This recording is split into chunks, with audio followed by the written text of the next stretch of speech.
একের পর এক শহরের উদ্যান মণ্ডপে একটি ছোট্ট গল্পের মৌলিক অংশের মতো বিশ্ববিদ্যালয় গড়ে উঠেছিল। প্রাচীন গল্পের মতো এর আত্মজীবনে ছিল অদম্য। পতিত জমিতে একটি ফুলের ফোঁটার মাধ্যমে নতুন জীবনের সূর্যের মতো আলোকিত পরিবেশ প্রস্তুত হয়, কাজ করে একটি নির্দিষ্ট পরিবেশের পরিবর্তনের সূচক হিসেবে। ফুলের উদ্ভাবন অত্যন্ত সুন্দর, শান্ত এবং এটি নতুন জীবনের আশা বয়ে আনে। এমনই একটি ফুলের চারা এই পতিত জমিতে রোপণ করে একজন দূরদর্শী মেধাবী স্বপ্নবাজ ব্যক্তি। ফুলটির নাম ড্যাফোডিল। পুনর্জন্ম এবং নতুন শুরুর প্রতীক হল আমাদের ড্যাফোডিল, যা শীতের শেষে ফুটে বসন্তের শুরুর ঘোষণা করে আর ঠান্ডা অন্ধকারের দিনের সমাপ্তির নির্দেশ দেয়। ড্যাফোডিল স্মার্ট সিটির আশেপাশে বসবাসরত মানুষদের তেমনই একটি স্বপ্নে বিভোর করেছিল আমাদের ড্যাফোডিল ইন্টারন্যাশনাল ইউনিভার্সিটি। সালটা 2010। ড্যাফোডিল ইন্টারন্যাশনাল ইউনিভার্সিটি স্থায়ী ক্যাম্পাসের জন্য বেছে নেয় লোকালয়ের লাল মাটির এই অঞ্চল, গড়ে তোলে তাদের স্বপ্নের বিশ্ববিদ্যালয়। একসঙ্গে স্বপ্নের সূচনা হয়েছে হাজারো মানুষের।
সাল থেকে ধীরে ধীরে বেড়ে উঠছে বিশ্ববিদ্যালয় ক্যাম্পাস, যাকে কেন্দ্র করে গড়ে উঠছে ছোট বড় নানান ব্যবসা প্রতিষ্ঠান।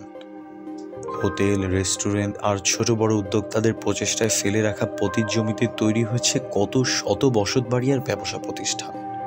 শুধু তাই নয়, বিশ্ববিদ্যালয়ের ছাত্রছাত্রীদের যাতায়াতের জন্য যানবাহন চালিয়েও জীবিকা নির্বাহ করছে কয়েক শত মানুষ। বিশ্ববিদ্যালয় শিক্ষার্থীদের জন্য গড়ে তোলা হয়েছে 8টি হল। হলের canteen, food court, super shop দিয়েছে অনেক মানুষের কর্মসংস্থান। শুধু আশুলিয়ায় নয়, ফুলের সৌরভ যেমন দূর দূরান্ত থেকে মানুষ আকর্ষণ করে, ঠিক তেমনি অনেক মানুষ ড্যাফোডিল প্রতিষ্ঠিত হওয়ার পরে ড্যাফোডিল স্মার্ট সিটিতে চলে আসে শুধুমাত্র তাদের নতুন স্বপ্নের খোঁজে। আমার নাম মোহাম্মদ আব্দুল মান্নান। আমি এখন এখানে ব্যবসা করে দোকান চালাই। ড্যাফোডিল 2010-এ আসার আগে এইগুলো ছিল কৃষি খামারি এলাকা। কৃষি কাজ করতো, জমি জমা ওই ধান পাট এটা সেটা বলতো আর কি। এখানে একটা শিক্ষা প্রতিষ্ঠান যখন হয়ে গেছে, তাহলে তো এখানে অবশ্যই ভালো কিছু হবে। এখন এলাকার মানুষ বাড়িঘর করছে, জমি জমা যা আছে আছেই, বাড়িঘর কইরা স্টুডেন্টদের কাছে ভাড়া দিছে, ভাড়া দিয়ে চলাফেরা করতে পারে, খুব সুখে আছে। আর ভার্সিটির স্টুডেন্ট দিয়েই তো আমাদের দোকান চলে। ভার্সিটির স্টুডেন্ট আসে, কর্মকর্তা কর্মচারীরাও আসে, সবাই আসে, এগো দিয়েই আমাদের দোকান চলে। যখন ইউনিভার্সিটি বন্ধ হয়ে যায় তখন আমাদের দোকানও বন্ধ হয়ে যায়। অনেক আগে এলাকার মানুষ খেতে খামারে কাজ করতো, এই লাকড়ি বেচে ভাত খাইতো। এখন মানুষের ঘর ভাড়া দিয়ে ভাত খায়। আগে তো ভাড়া ছিল না। এলাকার মানুষ কয়টা ছিল? এলাকার মানুষ তো আর রিস্কায় ওঠে না। ড্যাফোডিল হওয়ার পরে এখন আমরা ডেলি 1000-2000 টাকা কামাই। আগে তো আমরা সারাদিনে 100 টাকা কামাই করতে পারি না। আগে তো রাস্তাঘাট ছিল না, রাস্তাঘাট তো ছিলই না, যাও ছিল ভাঙ্গাচুরা। ড্যাফোডিল হওয়ার পর সব কিছু উন্নত হয়েছে। সারা রাত চলাফেরা করে, সারা রাত রাস্তায় লোকজন থাকে, দোকানপাট হয়েছে। এই ড্যাফোডিলের সামনে তো একটা কুকুরও আসতো না রাত্রে। রাত্রে তো ভালো, দিনেও আসতো না। এখন তো সারা রাত জমজমাট থাকে, লোকজন থাকে, দোকানপাট হয়েছে। এটা পর্যটন কেন্দ্রের মতো একটা মানুষ দেখতে আসে ড্যাফোডিল ভার্সিটি। আগে মনে করেন দিন নগদ সেল হতো 3-4 হাজার টাকা, বর্তমানে নগদ সেল হয় 7-8 হাজার টাকা, পাশাপাশি বাকি আছে 4-5 হাজার টাকা।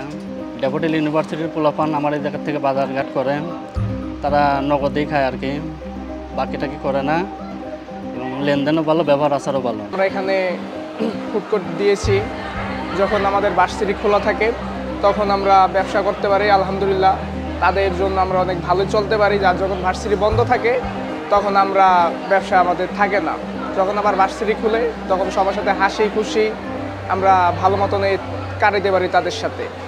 আশা করি আগামী দিনগুলো যেন তাদের সাথে আমরা হাসি খুশি যেন চলতে পারি সবাই।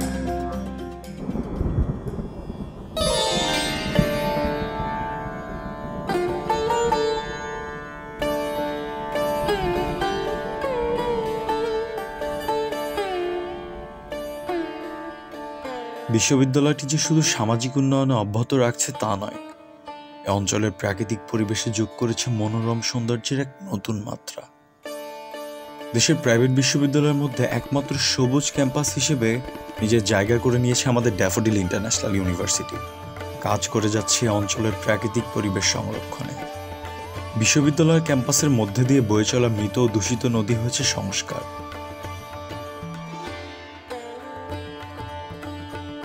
তাছাড়া অসংখ্য ফলজ ঔষধি গাছ লাগিয়ে তৈরি করা হয়েছে পাখিদের অভয়ারণ্য, যেখানে গাছপালা কেটে নদীনালা ভরাট করে গড়ে উঠেছে বিভিন্ন প্রতিষ্ঠান। সেখানে ড্যাফোডিল বিশ্ববিদ্যালয়ের এমন পরিবেশ বান্ধব কাজ আরও এক ধাপ এগিয়ে নিয়ে যাচ্ছে আশুলিয়ার এই অঞ্চলকে।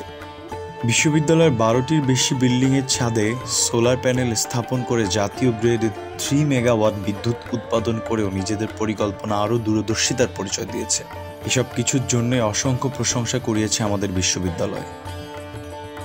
এই উন্নতি ও অগ্রগতি প্রবাহমান কাল ধরে অক্ষুণ্ণ রাখতে বদ্ধপরিকর এই স্বপ্নের কারিগর কেবলমাত্র রাজধানীর অদূরের এই অঞ্চলকেই নয়, বরং পুরো বিশ্বকেই নিজের মেধা ও পরিশ্রম দিয়ে জানান দিয়ে যাচ্ছে আমাদের ড্যাফোডিল ইন্টারন্যাশনাল ইউনিভার্সিটি।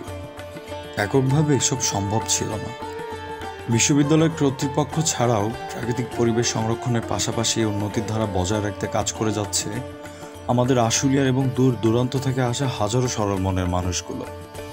এছাড়াও গুরুত্বপূর্ণ ভূমিকা পালন করে যাচ্ছে আমাদের ড্যাফোডিল ইন্টারন্যাশনাল ইউনিভার্সিটির শিক্ষার্থীরা।